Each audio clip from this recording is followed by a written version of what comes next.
Observation. A Turkish monk was journeying alone in a desert, when two merchants suddenly met him. "You have lost a camel," said he to the merchants.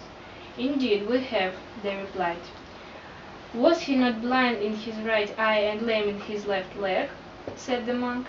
"He was," replied the merchants. "And was he not loaded with honey on one side and with wheat on the other?" "Most certainly he was," they replied. "And as you have seen him so lately and marked him so particularly, you can in all probability conduct us to him." "My friends," said the monk, "I have never seen your camel, not ever heard of him, but from you." "A pretty story, truly," said the merchants. "But where the jewels which formed a part of his burden?" "I have seen neither your camel nor your jewels," repeated the monk. On this they seized his person and forthwith hurried him before the judge. But over the strictest search nothing could be found upon him, nor could any evidence whatever be adduced to convict him either of falsehood or of theft. They were about to proceed against him as a sorcerer, when the monk, with great calmness, thus addressed the court: "I have been much amused with your surprise, and own that there has been some ground for your suspicions.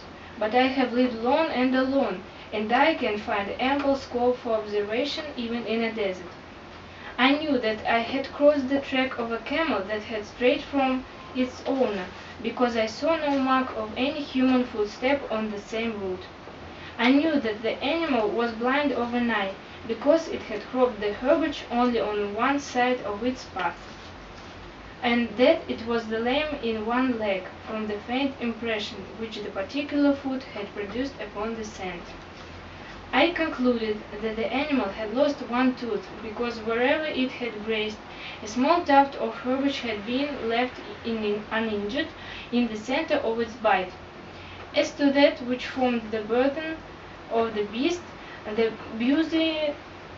busy ants informed me that it was corn on the one side, and the clustering flies that it was honey on the other.